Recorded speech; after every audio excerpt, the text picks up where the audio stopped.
गए। अपनी बाइबल पढ़िए, अपने तरफ से मैं कुछ नहीं करी, बाइबल पढ़िए, पहली लाइन को पढ़िए, दूसरी आयत, 9 की दूसरी आयत।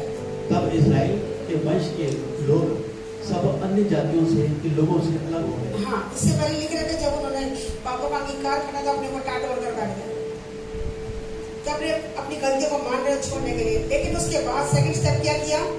जब आप और मैं परमेश्वर के पास अपने पापों का अंगीकार करते हैं, उसके बाद जब प्रभु की उपस्थिति में आते हैं, हमें क्या होना है?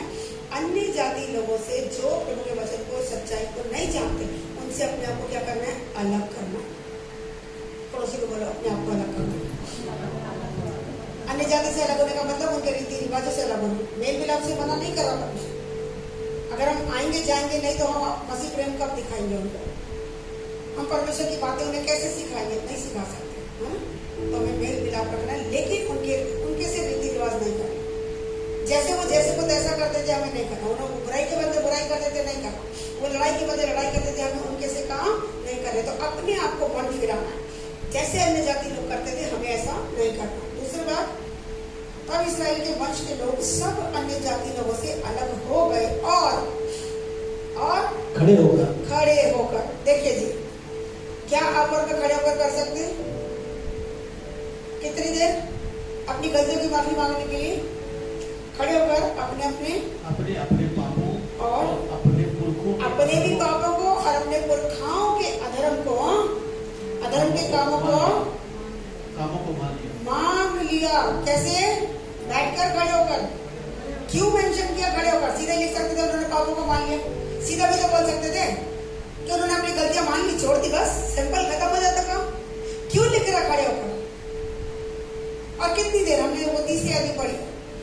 वो खड़े होकर अपने अपने स्थान पर खड़े होकर दिन के 1 पहर तक अपने परमेश्वर की यहोवा की पुस्तक को पढ़ते थे। 1 पहर कितने घंटे का? 3 घंटे। दिन के 12 घंटे, 4 पहर दोपहर के, 4 पहर रात, ऐसी होता है? हाँ जी, मैं गलत हूँ तो 12 बराबर ना? 3 घंटे का 1 पहर हो गया। 3 घंटे वो क्या कर रहे हैं? खड़े होकर परमेश्वर की व्यवस्था की बातों को सीख रहे हैं।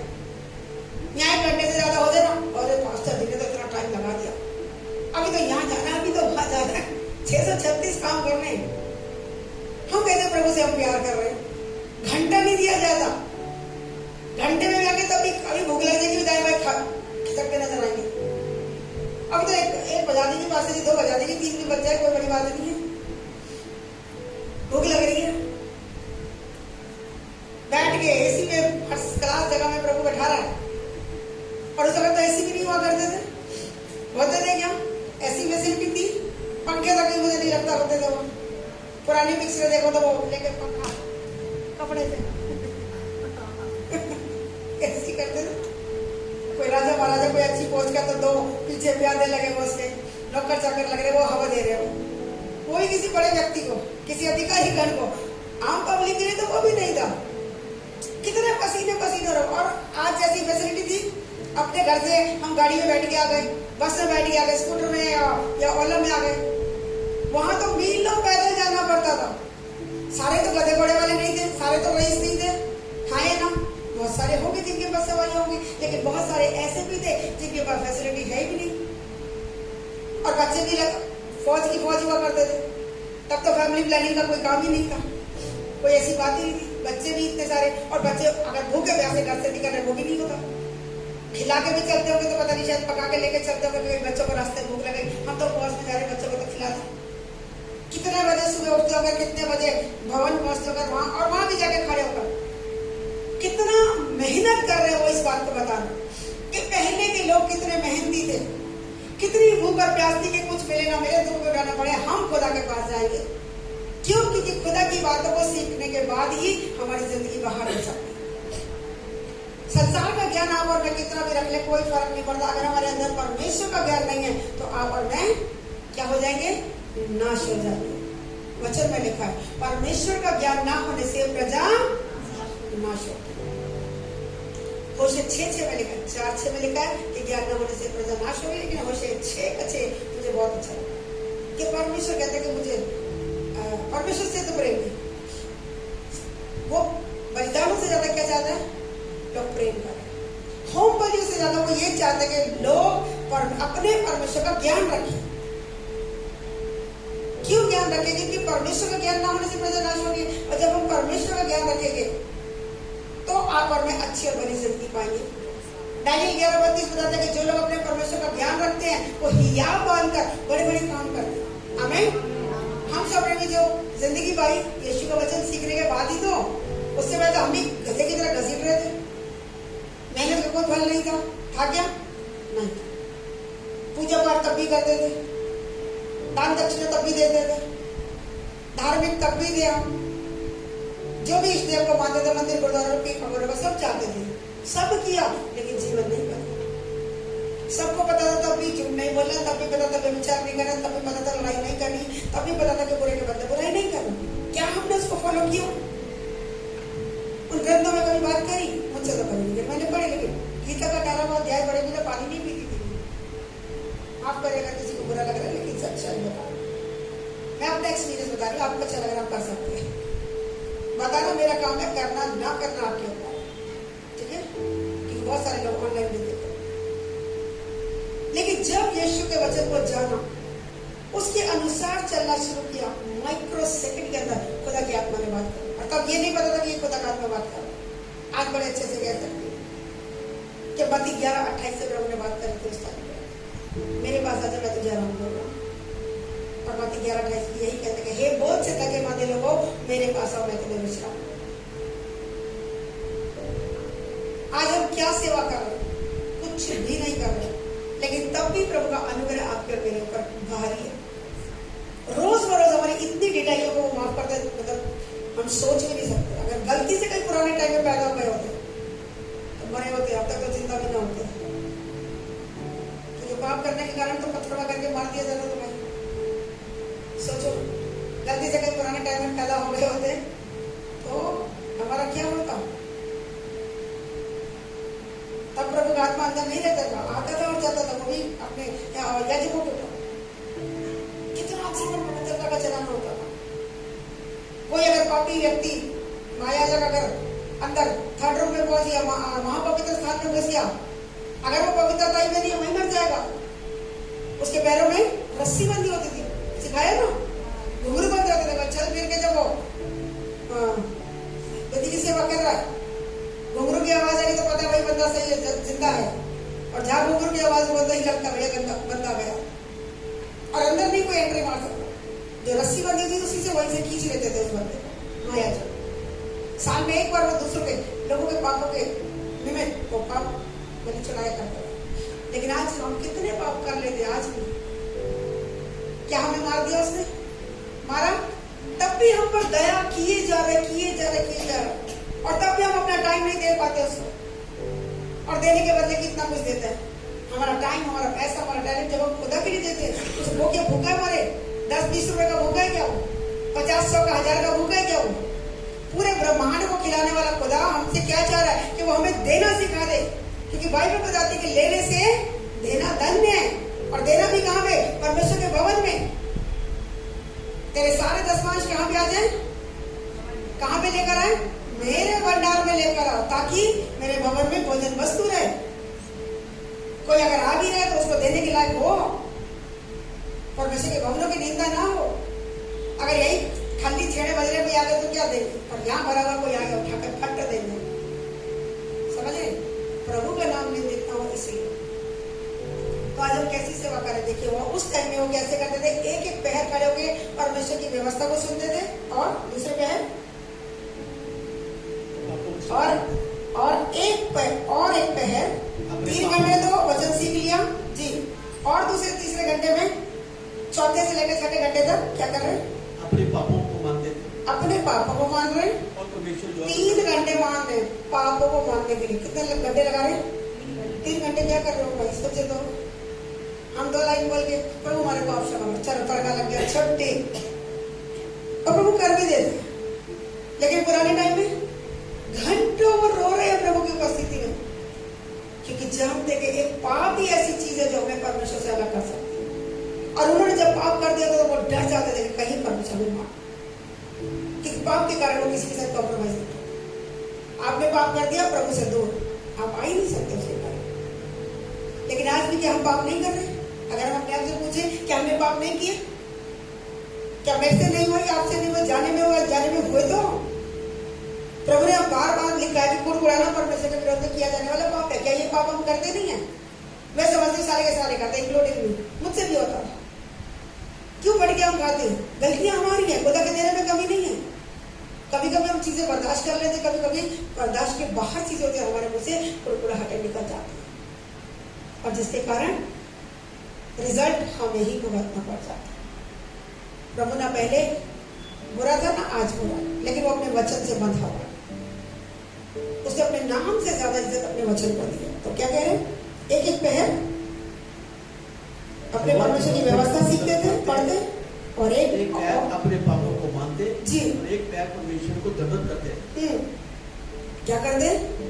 एक पैर का अपने परमेश्वर को दंडवत करते रहे। जितने याजक लोग थे, जितने लोग बढ़ जाते थे कि उनको बैठने की जगह नहीं मिले और थोड़ा ऊंचे स्थान पे सीढ़ी पे जाके परमेश्वर की दुहाई दे रहे। कौन लोग? याजक लोग। क्या कर रहे? परमेश्वर की दुहाई दे रहे। प्रभु हमारी चिंता, हम तुझे, हमने तेरे विरोध में पाप किया प्रभु, इसी कारण हम दुख में आ गए, इसीलिए ये वाली आशीष मुझे नहीं मिल पा रही।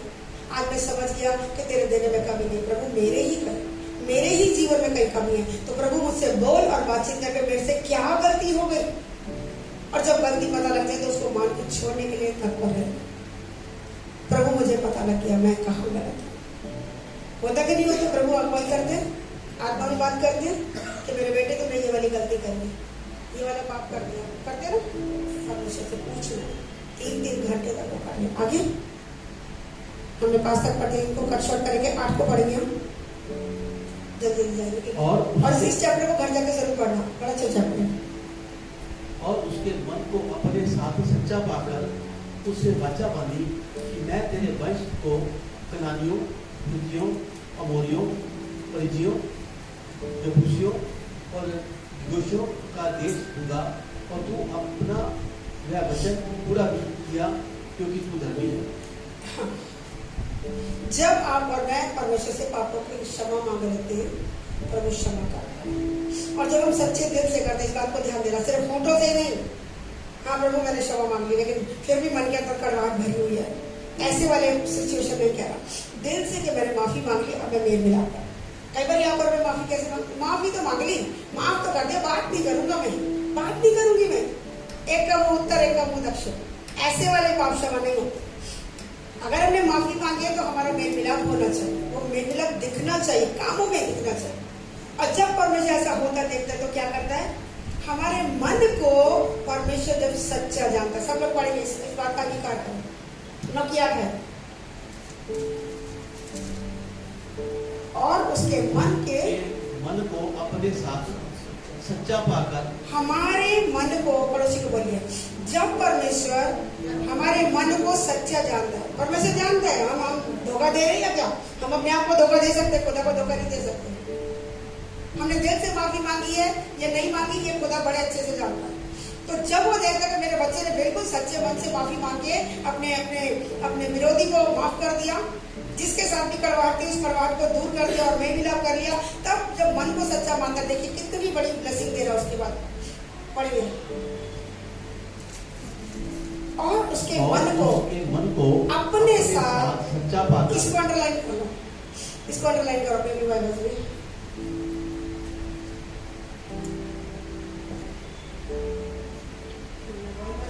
मोबाइल में से पढ़ रही थी, रखते रहे तो मेरे मोबाइल में लिख लिया था। अपने उसके मन को, किसके मन को? जिसने माफी मांग ली, जिसने माफ कर दिया और मेल मिलाप कर लिया, उसके मन को सच्चा मानकर, सच्चा पाकर उससे वाचा बांधी है। परमेश्वर जब कोई वाचा बांधता है, कोई प्रॉमिस करता है तो वो झूठा करता है या सच्चा करता है? सच्चा करता है। कि प्रभु ने कहा कि ये वाला काम तो कर दी, ये मैं तेरे साथ करके दिखाऊंगा। तो कितने लोग चाहते हैं कि परमेश्वर की वाचा हमारे साथ बंध जाए? परमेश्वर हमारे पूर्वजों की वाचा बांध रखी है, लेकिन पाप के कारण वो टूट जाता है, वो बरी हो जाता है ना। तो अभी हमने क्या करना है कि अपने मन को सच्चा दिखाना है, कामों में दिखाना। और क्या करना है? जब हमारे मन को सच्चा बांधा है तो हमारे उससे वाचा बांधा, हमारे लोगों से जो लोग मेल मिलाप कर लेते हैं, जैसा कि 16 के 7 में लिखा है, वजह से हमेशा है कि जब किसी का चाल चलन यहोवा को भाता है तो उसके शत्रुओं से भी उसका मेल करा देता है। जब परमेश्वर हमारे मन को निष्कपट देखता है, हमारे साथ एक वाचा बात है, बहुत बड़ी वाचा है, बहुत बड़ा प्रॉमिस है जिसको परमेश्वर अपने हर प्रॉमिस को पूरा करता है। पढ़ेंगे क्या क्या कह रहा है, उससे वाचा बांधी, सिर्फ माफ करना है। देखो एक छोटे सा माफ करना, एक स्टेप उठाना है, उसके बाद कितनी ब्लेसिंग आएंगी मैं आने वाले टाइम में आपको गवाही दूंगी इस बात की। किसी की गवाही है लेकिन मैं दूंगी आपको, अभी नहीं कि बहुत सारे लोगों को बीच में दूंगी ताकि सब लोग आशीष पाएं, ठीक है। तो जिसने भी माफी मांगी उसके साथ वो वाचा बांध रहा है, और मैं तेरे वंश को ना केवल वो हमें जिसने माफी मांगी, ना केवल उसको भी, और उसके वंश को, उसकी जनरेशन को, कि हमारी पुश्तों की पुश्तें क्या हो जाएंगी, ब्लेसड हो जाएंगी, आमीन। और वंश आएगा, वंशों के साथ अगर वाचा बांधा तो इसका मतलब वंश आने वाला, खाली को नहीं रहने वाली, आने वाले टाइम में भरेगा, आमीन। मैं तेरे वंश को कनानियों, हित्तियों, अमोरियों, 3, परिज्जियों 4, यबूसियों 5, और गिर्गाशियों का देश दूंगा। कितनों का देश देगा? 5 जगह का। शत्रु के जो देश थे उनके ऊपर आपको अधिकारी बना देना, आमीन। वो बीमारी हो सकती है, वो कर्जा हो सकता है, वो लड़ाई झगड़ा हो सकता है, वो दारू हो सकती है, वो कोई भी परेशानी जो आपको सता रही थी, इनके ऊपर प्रभु कह रहा है कि मैं तुझे अधिकार दे दूंगा, हालेलुया। ना केवल मुझे बल्कि मेरी जनरेशंस को भी, मेरे वंश को भी क्या कर देगा, क्या कर देगा, गिरगाशियों का देश दे दूंगा। कितनी बड़ी बात है। अभी एक बंदा पकड़ में नहीं आ रहा, 5 देश का वो देने को तैयार, हालेलुया। समझ आए तो जोर से आमीन हम कर सकते हैं। कितने बड़े बड़े प्रॉमिस है एक छोटे से काम करने से, माफ करने के कारण। आप और मैं कभी कभी काम करके देते लेकिन मन के अंदर कड़वाहटें रखते, इसलिए आपका भला नहीं होता। इसलिए बहुत साल मेरा भला नहीं हुआ, सारे काम करके देते लेकिन मन के अंदर कड़कड़ कुड़कुड़ चलती थी। और जब बाइबल को जाना समझा, एक वचन ने बात करी कि जैसा तू मन में सोचती वैसी तू है। और मैं क्या सोचती थी, मैं तो बड़ी धार्मिक हूँ, बिना गीता का ठरवा दिया बड़े पानी नहीं पीती, मैं तो सारे काम करके देती हूँ, मैं तो औरत से ज्यादा धार्मिक हूँ। लेकिन बेटा इनसाइड क्या गड़बड़ी चल रही है वो तू नहीं जान लेना। अंदर ही अंदर जो डायलॉग तेरे निकल रहे, तू वैसी है। असल पिक्चर तेरी क्या है, बाहर वाली पिक्चर तेरी असली नहीं है, वो तो ड्रामा खेल रहा है ना। बहुत बार आप और मैं बड़ा अच्छा ड्रामा खेलते हैं।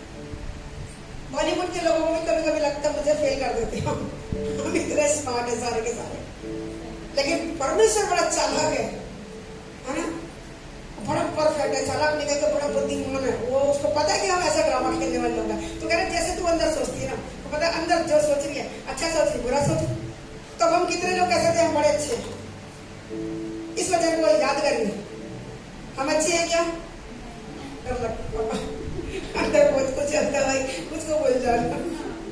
अभी धीरे धीरे करके हम इनसाइड अच्छे हो गए, आज भी परफेक्ट नहीं हो गए। हाँ कंपैरेटिवली हम बदले, हम पहले बाहर से बहुत अच्छे थे लेकिन अंदर से डायलॉग निकालते थे, पता लगेगा जब इसके साथ सौ सवाल की एक लौर की ऊपर वाले तो कब देगा, कब इसको मजा चखाएगा। अभी प्रभु मुझे देना दे, उसको दे दे भाई, मुझे पंगा नहीं चाहिए। जरा सा कुछ गलत निकला फटका अपने पास पड़ेगा, और हमें समझ आ जाएगी कि फटका क्यों लगा, हमने कुछ गलत निकाला इसलिए फटका पड़ेगा। अभी क्या कहते नहीं, मैं तो ये कहती हूँ मुझे देना, मुझे जो देती है मेरे को उसमें संतुष्ट रहना सिखा, जिसको जो देना देना, पर मेरा हिसाब है बस, मेरे साथ इतना करना। कोई बहुत बड़ा बैंक बैलेंस, बहुत बड़े कोठी बंगले कारें नहीं मांग रहे, बस ये शरीर जब तक है निरोगी का है। जरा सी एक दिक्कत आती पता लग जाता है पंगा कहाँ हुआ, कितना वो समझ आ रही है, कहीं ना कहीं भटका लग जाता है। मुझे दिनों में इतनी बड़ी गाठ मेरे निकल गई और मैं कहीं प्रभु ये क्या हो गया, कहाँ मुझसे गलती हो गई। पक्की बात कहीं ना कहीं मेरी गलती थी, किसी की गलती नहीं, मैं किसी को दोष नहीं देगी, गलती मेरी। क्योंकि वचन मैंने सीखा अगर किसी ने कुछ गलत कर भी दिया तो भी मुझे क्या करना, मुझे माफ करना, मैं नहीं कर पाया। और मेरा लकी डायलॉग अंदर ही, बाहर नहीं, अंदर अंदर चला।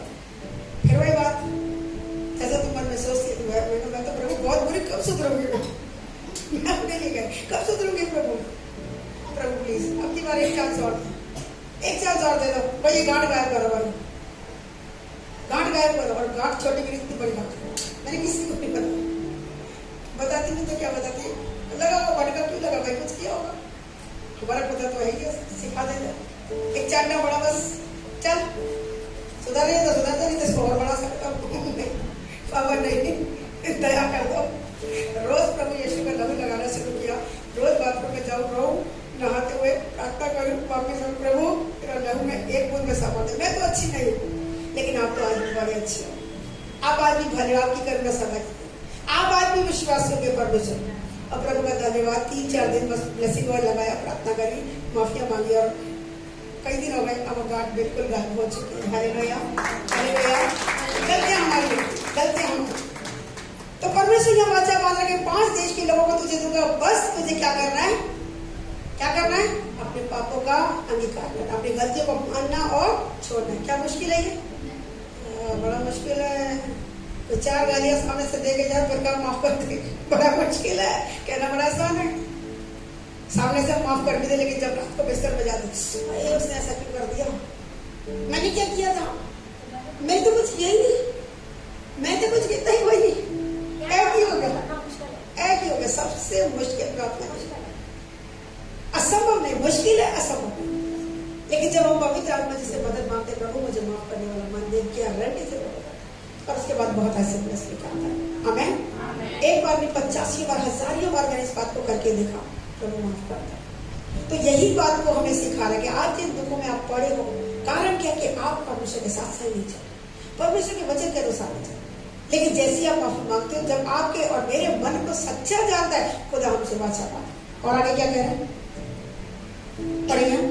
और तो अपने वचन का पूरा भी करता है, और अपने वचन को पूरा भी किया, जो वचन उसने बांधा, जो वाचा उसने बांधी, जो पूरा भी किया, उसको पूरा किया। अगर पहले पूरा किया तो वो आज भी पूरा करेगा।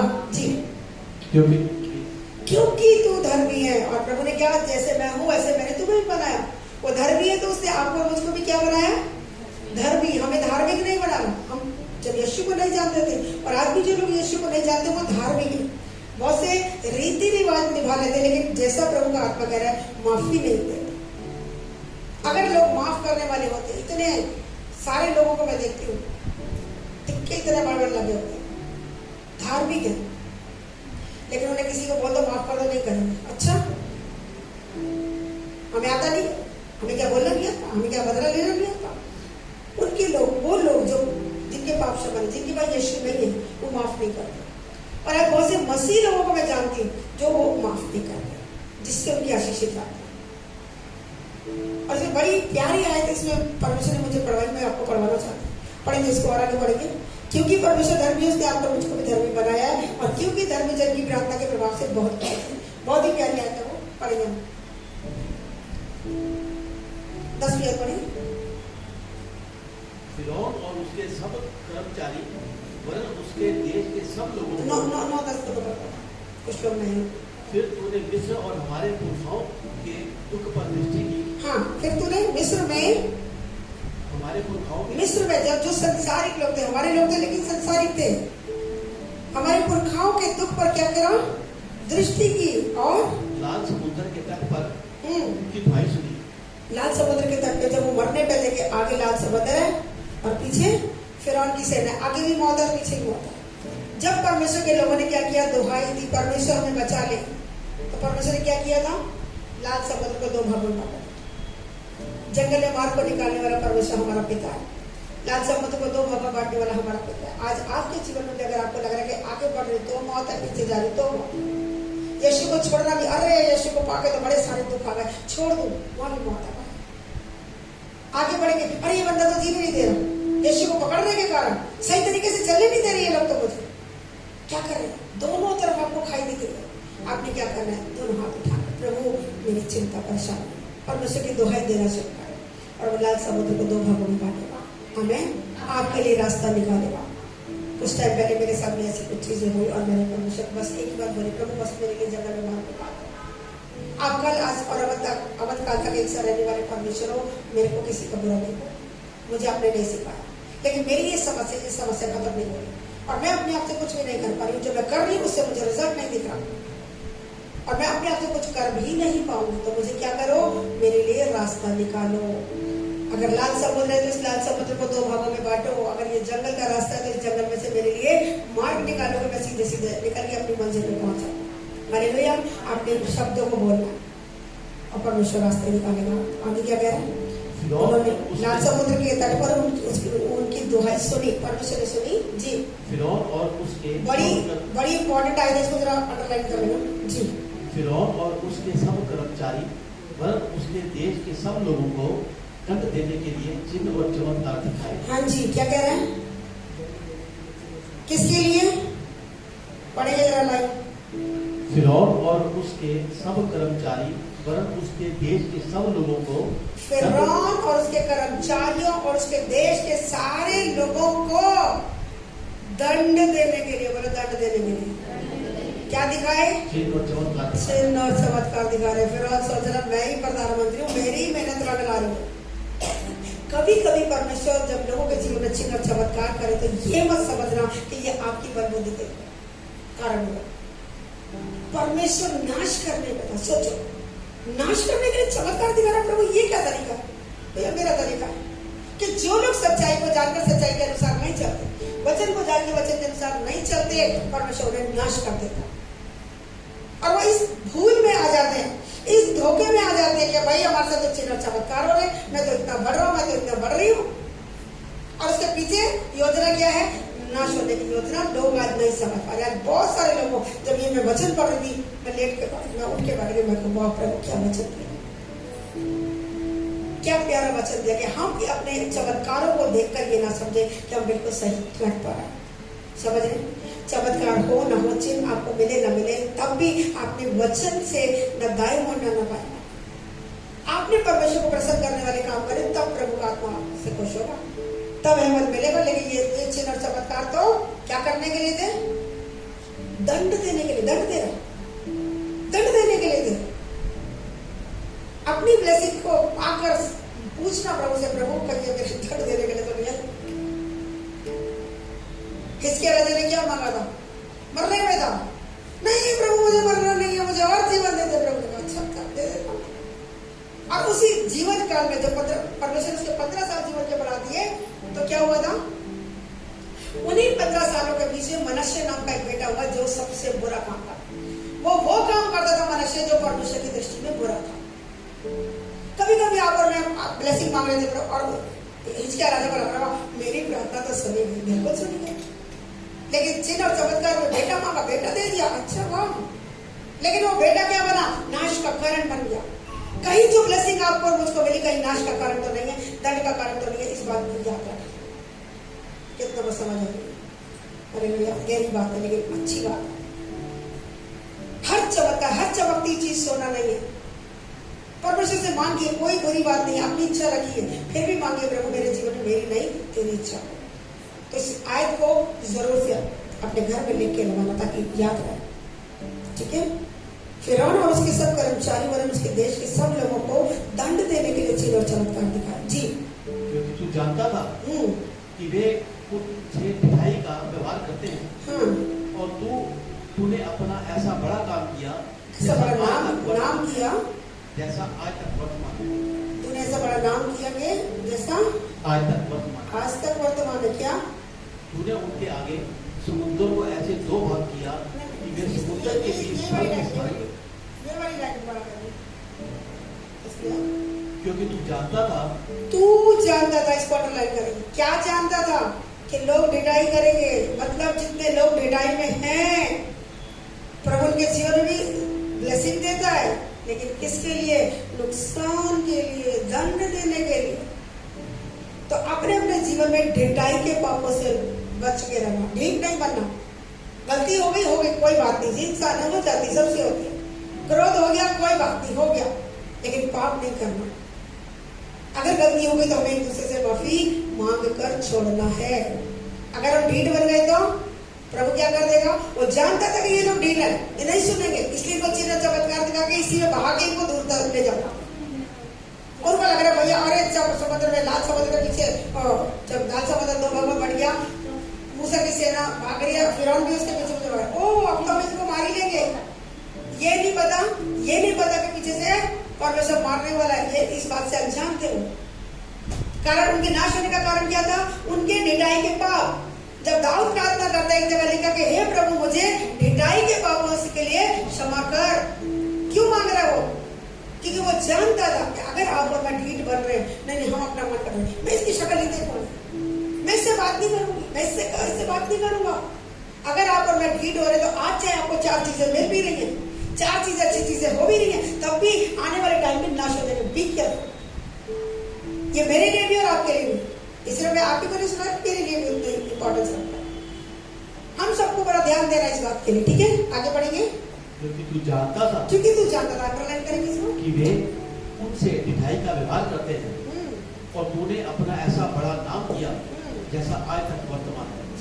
तूने उनके आगे समुद्र को ऐसा 2 भाग किया कि वे समुद्र के बीच स्थल चलकर पार हो गए, और जो उनके पीछे पड़े अभी हम इसको कट शॉर्ट करेंगे, टाइम ज्यादा नहीं है। इसकी 27 स्लाइड को पढ़िए, देखिए 27 से 38 तक की बहुत अच्छी है, लेकिन अभी मैं इस कारण तूने उनको उनके शत्रुओं के हाथ में कर दिया। जब लोग ढिठाई में जाते हैं तो परमेश्वर क्या कर देता है? क्या कर देता है? शत्रुओं के हाथ में डालता है। शत्रु क्या है? वो बीमारी हो सकती है, वो कर्जा हो सकता है, वो नामाफी हो सकती है, वो दारू हो सकती है, वो किसी प्रकार का लड़ाई झगड़ा है, आपको कोई भी ब्लेसिंग नहीं मिले। जब मैं विचार में डालता हूँ कुछ भी ऐसा बुरा होगा, परमेश्वर डाल देता है। शैतान ने ऐसा काम कर दिया, शैतान ने ऐसा कर दिया, सब काम शैतान और शैतान कर भी रहे तो परमेश्वर से समझे? कारण उसके पीछे क्या है? आपका और मेरा ढीठ होना, आपका और मेरा आज्ञा ना मानना। कितना को समझ आ रहा है? हमारे जीवन में जो कुछ भी करते हैं, अच्छा या बुरा, परमेश्वर की ओर से है। तो यहाँ वो क्या कह रहे हैं? पढ़ेंगे इसको, घर जाके पढ़ना पूरा, ठीक है? इस कारण तूने उनको उनके शत्रुओं के हाथ में कर दिया, तूने उनको उनके शत्रुओं के हाथ में कर दिया, और उन्होंने उनको संकट में डाल दिया। और उन्होंने उन शत्रुओं ने क्या करा? संकट में डाल। संकट में आ जाते हैं लोग। आज कितने लोग संकट में? मैं हाथ नहीं पूछूंगी, खड़ा कर। जितने लोग संकट में, क्या करना है? घुटने टेका के परमेश्वर माफी मांगिए, अपना मेल मिला परमेश्वर के साथ करना। जो कुछ भी सौंपा वापिस से, जहां गलती होगी अपनी गलतियों को मान के छोड़ना और फिर से पहले के समान काम करना। अगर आप मुसीबत में नहीं पड़ना चाहते तो ये काम करना पड़ेगा। अदरवाइज परमेश्वर अगर किसी शत्रु के हाथ में दे देगा तो बचाएगा कौन? अगर बचाने वाला ही हमें मारने पे आ जाए, बचाने वाला ही अगर संकट में डाल दे तो कौन बचाएगा? कोई है बचाने वाला? कोई नहीं। इसलिए बहुत केयरफुल होते हुए हमें अपने जीवन को चलाना, क्योंकि हम परमेश्वर के हाथों में। और इब्रानियों में लिखा है कि जीवन से परमेश्वर के हाथों में पड़ना बड़ी भयानक बात है। अब हम जीवते परमेश्वर के हाथ में पड़ चुके भाई, अब हम भाग नहीं सकते। अब परमेश्वर हमें सुधार के ही छोड़ेगा। जिसे वो पुत्र बना था उसकी ताड़ना भी करते, तो ताड़ना भी पड़ेगी भाई, चांटा भी पड़ेगा। कभी कभी चांटे पड़ते, जैसे मैंने बताया आर्टिकल को, एक चांटा था मेरे लिए एक चांटा था। आपके लिए कोई और चांटा हो सकता है। हाँ या समझ रहे? गलती हमारी, लेकिन समझ में आ गया। प्रभु ने गलती भी बताई मुझे कि किस गलती के कारण हुआ। फिर मैंने उस गलती की माफी मांगी और 3-4 दिन के अंदर वो इतनी बड़ी घाट। और अगर नहीं मानते तो अगर गिल्टी फट जाए और बड़ी हो जाए, हाथ में नहीं रखा जाए उसको, जो चल रहा फिर नपटना बैठा दोबारा के प्रभु क्या हो गया। हमारा परमेश्वर बड़ा दया हुआ। अगर हमारी ढिलाइयों को देखकर अगर चांटा लगा भी देता, ताड़ना करके, हमें इसलिए भी वो ताना दे रहा कि हम मर जाए। हम अपने बच्चे को इसलिए नहीं मारते कि मर जाए, बस इसलिए कि वो सुधर जाए, आगे से वो गलती ना करे, कि जो ब्लेसिंग पेरेंट्स ने बच्चों के लिए रखी है वो उसको मिल जाए। हाँ या ना? ऐसे ही हमारा स्वर्ग पिता, जैसे हम अपने बच्चों से बहुत प्यार करते हैं, उनको इसलिए नहीं मारते कि वो मर जाए, बल्कि उनको सुधारने के लिए उनको सिखाते, टाइम को टाइम सिखाते। अब बच्चा इसी वजह से समझ ले कि भैया मेरी माँ तो मुझे प्यार ही नहीं करती, मुझे तो मारती रहती, तो किसकी गलती है? बच्चे की या माँ की?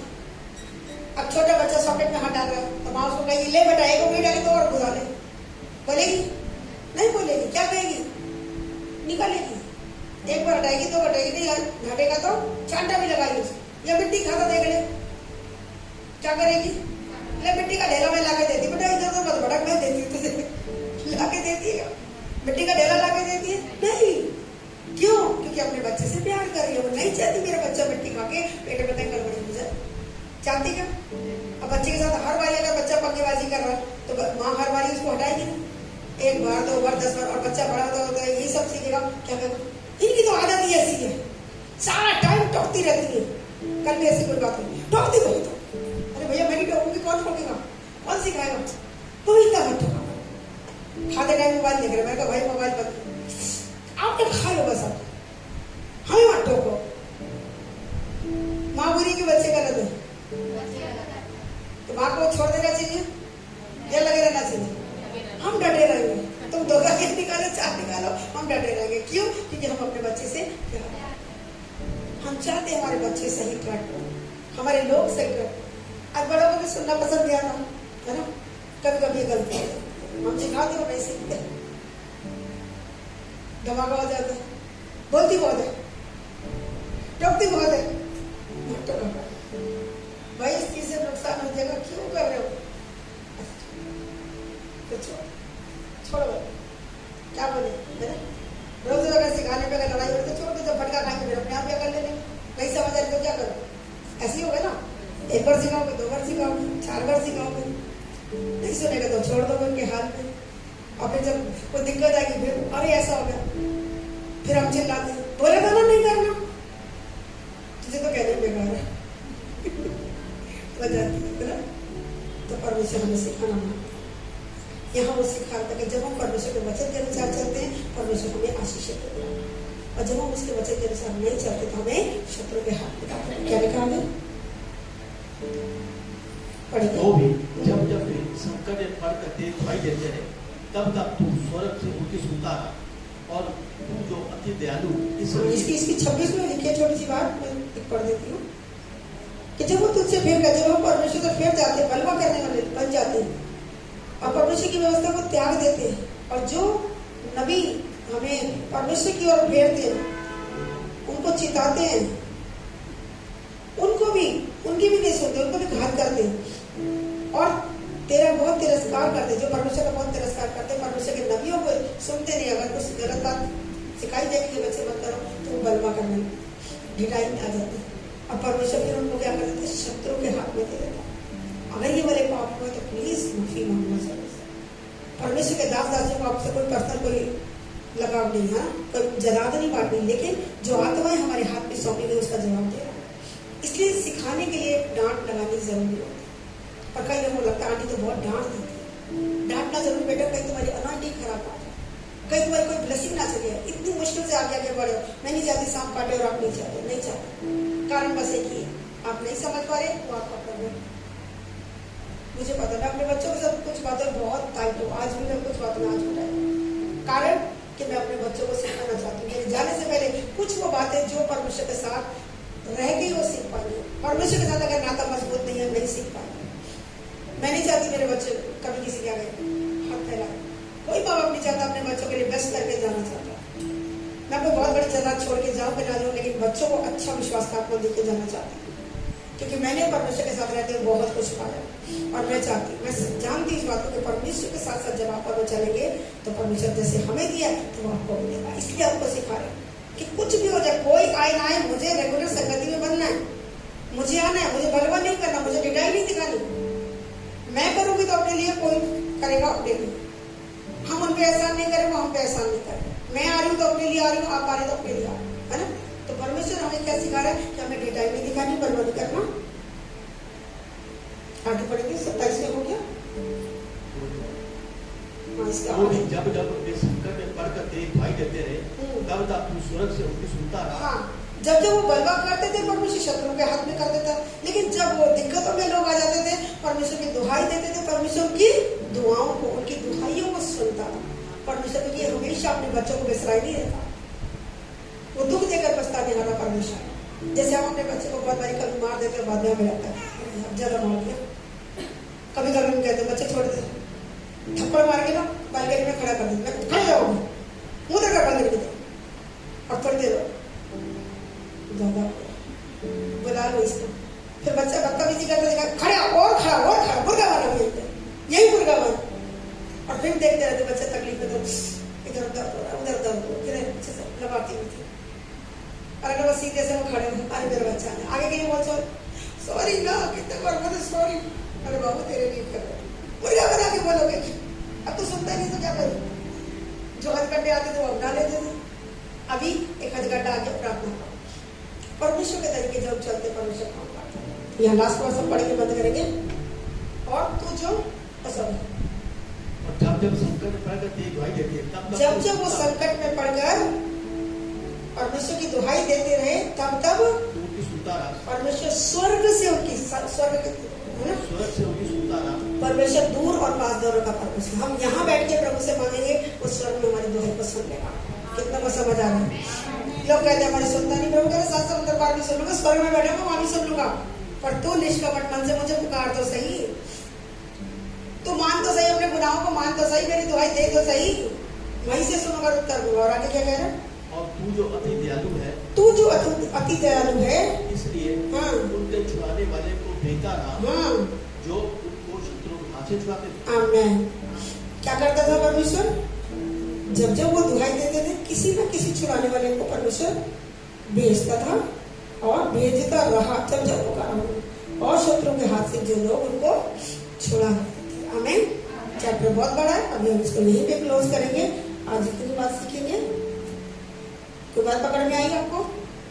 कुछ नया पकड़ में आया क्या? जब हम भिखाई में जाते हैं तो परमेश्वर शत्रु के हाथ में जाता है, और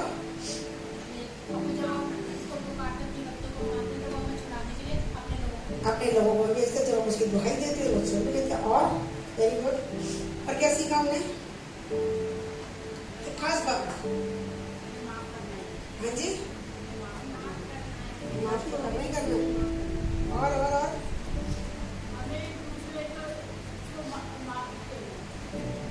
माफ करने से पहले खुद माफी ले लीजिए। एक अंधा दूसरे बंदे को रास्ता नहीं दिखाएगा। सबसे पहले वो अपने गुनाहों की माफी मांग रहे, अपने पूर्वजों के, अपने पुरखाओं के पापों की माफी मांग रहे कि कहीं उनके पीढ़ी दर पीढ़ी तो कोई श्राप नहीं चला रहा। जनरेशन टू जनरेशन कर चलते। कई बार हम सुनते हैं मेरे पापा को ये तकलीफ थी, मेरी मम्मी को ये तकलीफ थी। मैं खुद बोलती हूँ, मेरी नानी को क्या था? कैंसर था, मुंह का गले का कैंसर था। मेरी नानी को गला बढ़ जाता ना, ऐसे गला बड़ा हुआ था। मेरी नानी एक्सपायर हो गई, सब उनको टोकते थे, आंटी इसको ऑपरेशन कराओ ना, कराओ ना, जबकि कोई तकलीफ नहीं थी, बस एक वो गला बड़ा हुआ। छोटे से हॉस्पिटल में ऑपरेशन हुआ, वो वापिस गए, वहीं खत्म हो गई। वही कैंसर मेरी मम्मी के ऊपर आया, उनको मुंह का कैंसर था, ये जगह पूरा इतना फूल। डॉक्टर ने बोला अगर ऑपरेशन होगा आपकी जबान काट दी जाएगी और आपको कोई स्वाद नहीं आएगा। उनको स्वाद आना बंद हो चुका था, उन्होंने कहा ये काटनी पड़ेगी। अभी तो ये टेम्परेरी है, जब नस काट देंगे, इसको हटाएंगे तो जिंदगी भर के लिए आपका टेस्ट चला जाएगा। और मेरी मम्मी को हिंदी में ये बातें लिख के दी थी, जबकि डॉक्टर कभी हिंदी में लिखते नहीं प्रिस्क्रिप्शन। मेरी माँ मुझे दिखा, मैंने कहा मम्मी पागल हो गए क्या? और साइन करके आ गई। बोली बेटा क्या करती तकलीफ में? मैं कहा सारी जिंदगी टेस्ट चला जाएगा, मेरी जिंदा तो रहूंगी। अरे मैंने कहा यीशु पे भरोसा करो, आपका टेस्ट आ जाएगा। फिर डॉक्टर पागल है जो कह रहा है? मैं कहा पागल है, वो वचन को नहीं जानता, वो उसने जो पढ़ाई लिखी उसके ब्याह पे कह रहा है। हम जानते हैं, हमने वचन को सीखा। अगर देखो, फिर मैंने समझाया मम्मी को, मैंने कहा मम्मी अगर देखो प्रार्थना से ठीक हो गया, टेस्ट आ गया तो फायदा किसका है? आपका या मेरा? आप ही को स्वाद आएगा ना, आपका टाइम भी बचेगा, आपका ऑपरेशन होने से बचेगा, आपकी तकलीफ बचेगी। मुंह का ऑपरेशन मतलब आप कुछ खा नहीं सकते, कितने दिन तकलीफ झेलनी पड़ेगी, कितनी इंजेक्शन लेने पड़ेंगे। समझ आ रही है कुछ मेरी बात? बोली हाँ। मैंने कहा देखो अगर उससे ना हुआ ऑपरेशन तो बाद में भी करा लेंगे मम्मी, आप भरोसा करके तो देखो, मैं प्रार्थना करती हूँ आपका मुंह का टेस्ट आ जाएगा। और जैसी प्रार्थना करें उसके बाद खाना खाया, अरे यार यार मिर्ची बड़ी लग रही है। मैंने कहा अच्छा मिर्ची लग रही है आपको? मतलब टेस्ट आ गया था। और 2-3 दिन से उनको टेस्ट नहीं आ रहा था, बस डॉक्टर के पास जाऊंगी, डॉक्टर के पास जाऊंगी।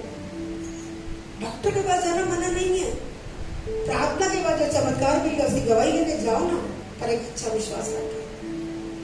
मेरी मम्मी को ब्लड की कमी हो गई, डॉक्टर ने बोला कि कितनी 5-6 बॉटल उनको खून चढ़ेगा। और मैंने मेरे ही चर्च के लोगों को बुलाया, 5 बार आए और 5-6 लीडर्स लोगों को लेकर आए, बॉटल्स खून भी ले लिया। मैंने कहा ये बोतलें मेरी मम्मी को सड़ने नहीं चाहिए। आप तो हर कमी और घटी को अपनी महिमा के दर के अनुसार पूरा करना चाहते हैं। हमारी दुर्बलता को निश्चय अपने ऊपर ले लिया। मेरी माँ की बोतलें खून की ना चढ़े, उनकी जो भी कमी है खून की आप पूरा करो। डॉक्टर कह रहे 6 बोतलें खून चढ़ेगी, 6 बोतलें लेके रख लिया। लेकिन मैं बाहर बैठी ब्लड बैंक के बाहर रो रो के प्रार्थना करी, स्तुति की किताबें पढ़।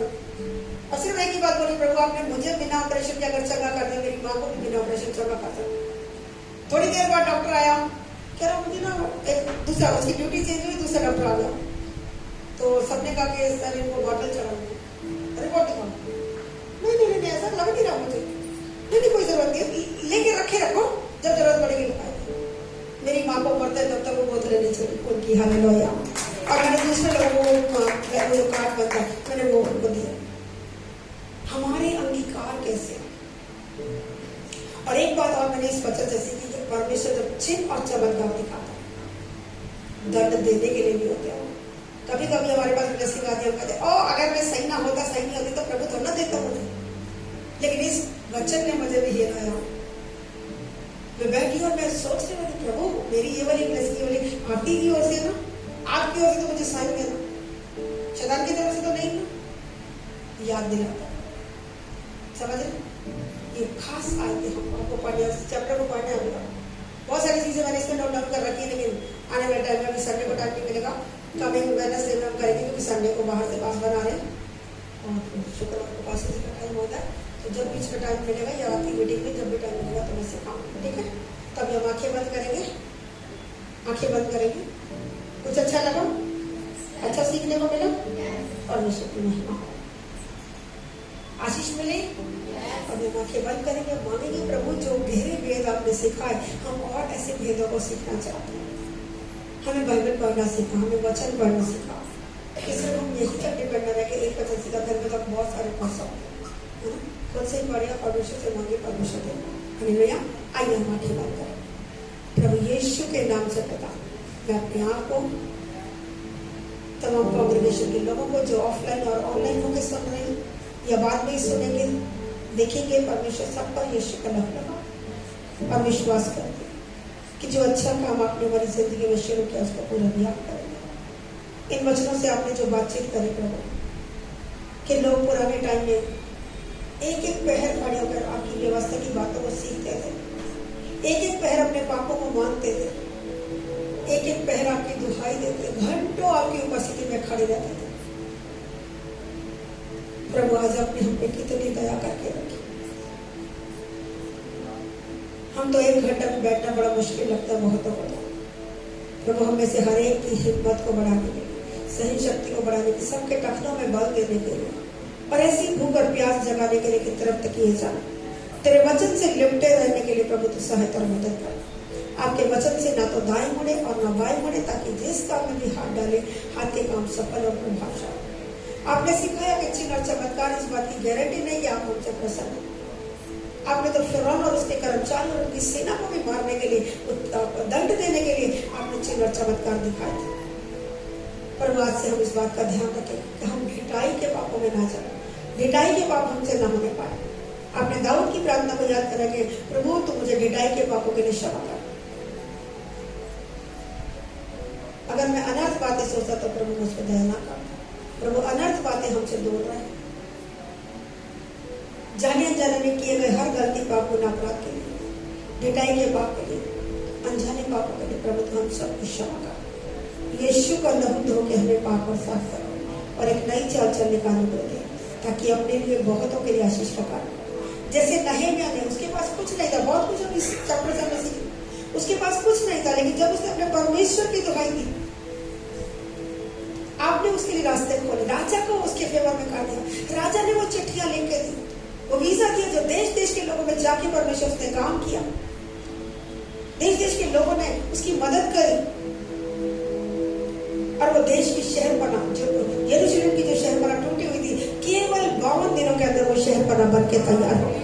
किसी ने बेटे लगाए तो किसी ने दरवाजे लगाए, किसी ने पल्ले लगाए। परमेश्वर जिससे जैसा बन पड़ा सबने मेहनत करी। प्रभु वही आत्मा आज हमारी कलीसिया में उंडेल परमेश्वर एक अच्छा यूनिटी का आत्मा है कि जो जन जैसा काम कर सकता है। आप नहीं कह रहे कि हजारों लाखों दे दो, लेकिन जो जन जैसा काम कर सकता है। कोई दरवाजे लगाएगा तो कोई पल्ले लगाएगा तो कोई बेड़े लगाएगा, कोई खिड़की लगाएगा तो कोई दरवाजा लगाएगा, कोई कारपेट लगाएगा तो कोई कुर्सी लेकर, कोई खाना पकाएगा तो कोई सेवा करेगा, कोई सफाई करेगा।